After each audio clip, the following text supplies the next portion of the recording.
और भाव एमवीए में जो ये अंतर विरोध चल रहे हैं, मतभेद चल रहे हैं, बीच में सुना था कि शरद पवार और मुख्यमंत्री के बीच भी चल रहा है। लेकिन इस बीच हम ये भी देख रहे हैं कि शरद पवार जो है वो कम से कम 3 बार तो अब तक मुख्यमंत्री से जाकर के वर्षा में मिल चुके हैं। लेकिन मैं इस समय शरद पवार के और उद्धव ठाकरे के बीच के संबंधों पर बात नहीं कर रहा हूं। मैं बात कर रहा हूं प्रताप सरनाईक के एक लेटर पर, जो उन्होंने उद्धव ठाकरे को लिखा है। और उन्होंने ये कहा है कि आप फिर से भारतीय जनता पार्टी के साथ हाथ मिला लीजिए। भाव इस पत्र के पीछे की मंशा क्या है? एक व्यंग है, एक मजबूरी है, एक सलाह है, क्या है? ने आपने ठीक ढंग से अगर वो पत्र पढ़ा होगा तो उसमें लिखा है कि बहुत सारे शिवसेना के विधायक नाराज है। उन्होंने उसमें ये लिखा है, बाकी का छोड़ दो, बीजेपी के साथ जाना है नहीं है वो भी छोड़ दो, लेकिन जिस ढंग से सरकार बनी है, चीफ मिनिस्टर हमारा है लेकिन हमारा भी कुछ काम होता नहीं, जी। इसलिए शिवसेना के बहुत सारे विधायक नाराज है। ये भी उस पत्र का एक हिस्सा है। तो उसपे उससे समझ में आता है। और जिस ढंग से हंसते हंसते उद्धव ठाकरे बोलते हैं, जिस ढंग से हंसते हंसते संजय राउत बोलते हैं, जिस ढंग से हंसते हंसते शरद पवार कोई कमेंट या बयान देते हैं, तो मुझे वो जगजीत सिंह का गजल याद आती है, तुम इतना क्यों मुस्कुरा रहे हो, क्या क्या गम है गम है? जिसको जी छुपा जी रहे हो। जी जी। तो ओवर रिएक्ट होता है ना आदमी।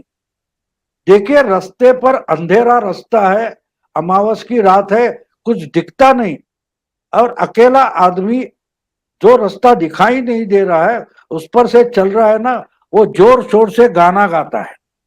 वो डर को क्यों गाना छुपाने के गाता है? लिए। क्यों खुद को बताना चाहता है कि अपन हम अकेले नहीं है, हमारे साथ हमारी आवाज तो है। तो ये सब एमवीए की तरफ से आने वाली बयानबाजी है। आप तो सत्ता में बैठे हो ना। आपको अभी देखो, मोदी सत्ता में बैठे, राहुल गांधी रोज का रोज कुछ ना कुछ बयान करते हैं, कांग्रेस के बहुत सारे नेता बोलते हैं, अपोजिशन के नेता, तृणमूल के नेता, समाजवादी, सब कुछ ना कुछ उल्टा सीधा बोलते हैं। मोदी ने कभी उसका जवाब दिया है? क्योंकि उनको मालूम है ये बयान दे सकते हैं, इससे आगे कुछ नहीं। अगर मीडिया वालों ने इनका छपना बंद कर दिया तो वो भी आवाज इनकी नहीं रही, वो भी आवाज नहीं रही। तो मोदी हो, अमित शाह कोई जवाब देते नहीं देते, नड्डा रोज के रोज इनको कोई जवाब देते नहीं देते। लेकिन ये तो हर, यानी कोरोना के समय पब्लिक को एड्रेस कर रहे हमारे चीफ मिनिस्टर, फिर भी वो देवेंद्र फडणवीस को टॉन्टिंग करते हैं। अरे जी इसकी जी। क्या जरूरत है? वो तो हारा हुआ है, उसकी तो कुर्सी आपने छीन ली है। कभी इस पर एक आज मेरा ख्याल है टाइम बहुत हो गया, नहीं तो मैं एक बढ़िया कहानी आपको शायद बोल दूं, एक 5 मिनट पे एक बढ़िया हाँ भाव कहानी है, जरूर। तो जरूर। लोगों को आपके पसंद आएगी। एक बिल्कुल। राजा था, एक राजा था और शिकार के लिए निकला था, और शिकार करने के लिए निकला निकला इतना दौड़ते दौड़ते आगे गया कि अकेला हो गया, उसके साथी पिछड़ गए। तो अकेला वो रास्ता गुम हो गया, कहीं पता नहीं हो। तो डकैतों की एक टोली ने उसको पकड़ा और पूरा लूटा, सब सब गहने वगैरह कपड़े सब निकाले, नंगा करके छोड़ दिया। जी जी। बोला तू राजा है ना, जा आप क्या जो करना है कर ले। तो राजा बोला ठीक है भैया क्या करे। अभी राजा था लेकिन, तो झाड़ी में छुप कर बैठ गया। पूरी रात निकल गई, दूसरे दिन दोपहर के समय कुछ साधुओं का टोला वहां से आ रहा था। तो सुखबुगाट सुनी राजा ने, वो झाड़ी के पीछे बैठा था, नंगा था, सामने आने को शर्म लगती थी, तो वो बड़ा पेड़ था उसके पीछे ही बैठा था, और ये साधुओं का टोला आकर वहां बैठ गया और बोला चलो कुछ खाएंगे, थोड़ा धूप है तो आराम करेंगे। जी तो कुछ देर में पीछे से आवाज आने लगी। तो गुरुजी थे, आचार्य जो थे, उन्होंने अपने शिष्य को बोला अरे कौन है देख जरा। तो वो झाड़ी में जाने लगा। तो राजा बोला अरे अंदर मत आओ, अंदर मत आओ। क्या बात है? नहीं बोले मैं ऐसा ऐसा राजा हूं, लेकिन ऐसी ऐसी बात हो गई, ऐसी घटना हो गई है, तो मैं नंगा हूं, मेरे बदन पर कपड़ा भी नहीं है। तो गुरुजी आचार्य होते, साधु हंसते, बोलते देखो क्या बात है, राजा था और आज नंगा है। तो अपनी झोली से एक कफनी, जो भगवा वस्त्र होता है, वो निकाल कर देते, दे दो उसको, पहन को बाहर आने को बोलो। तो राजा वो पहनता है कफनी और बाहर आ जाता है, और बोलता है मेहरबानी है आपकी, आपके आपके कारण मेरी इज्जत बची है आज। तो बोले कोई बात नहीं, हमारे कोई भक्त थे, उन्होंने दी थी, हमको तो मोह माया कुछ नहीं, उन्होंने दे दिया, आपके काम में ले लो, अब क्या करोगे। जी तो बोले 10-15-20 किलोमीटर कहीं हमारा राज है, वहां जाना है, अभी अकेले तो नहीं जाऊंगा, इतने डकैत लोग। तो बोला चलो हमारे साथ, हम तो चलते चलते पैदल जाने वाले। तो राजा भी उनके साथ साधु बनकर चलने लगा। रात हो गई, बीच में एक गांव में रुक गए, गांव के लोगों ने इनका खाने पीने का बंदोबस्त किया, जी और महाराज को बोले आज कुछ कीर्तन प्रवचन करो, आप हमारे यहाँ आए, दर्शन हुए, तो कुछ अच्छी बातें सुनाओ हमको धर्म की।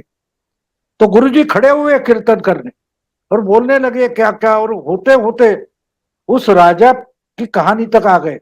बोले ये देखो, ये राजा है, हमारे कपनी में भगवे वस्त्रों में बैठा है, लेकिन ये राजा है, साधु नहीं है। ये यहाँ से 50 कोस कहीं दूर एक अवंतिका नाम का कोई राज है, वहां का राजा है।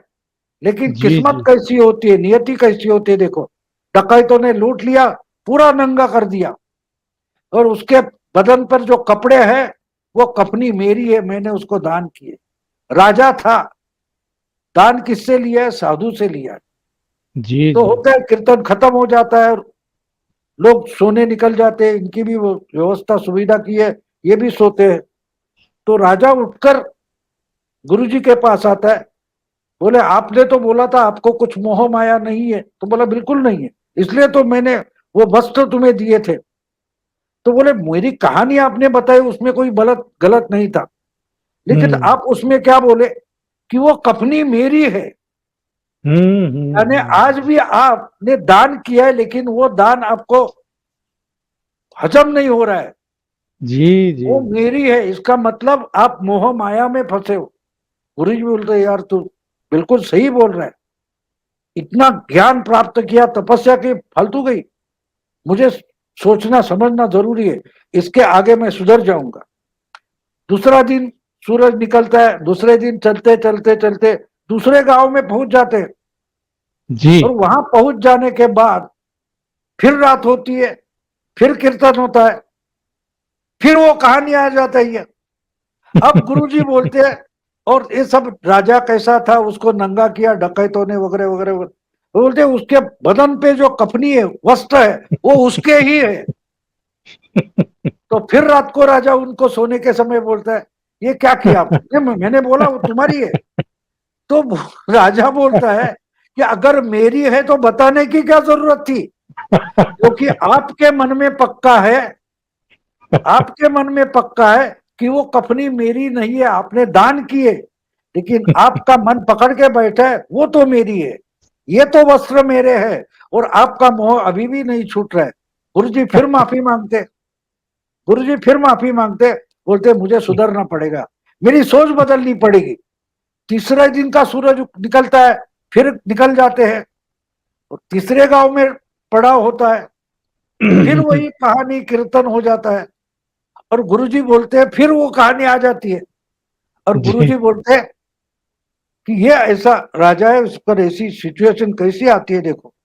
तो उसके बदन पर जो कफनी है, वस्त्र है, उसके बारे में मैं कुछ नहीं कहूंगा। यानी उनका मोह माया वहां अटकी हुई है, वो कफनी से निकल नहीं रहे, कफनी उसके बदन पर है, लेकिन इनका मन उस कफनी से निकल नहीं रहा है, कपड़े से निकल जी नहीं रहा है।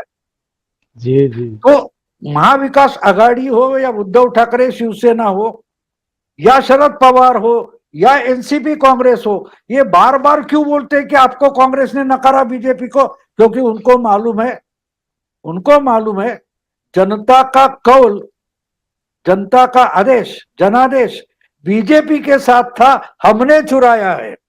बिल्कुल सही है।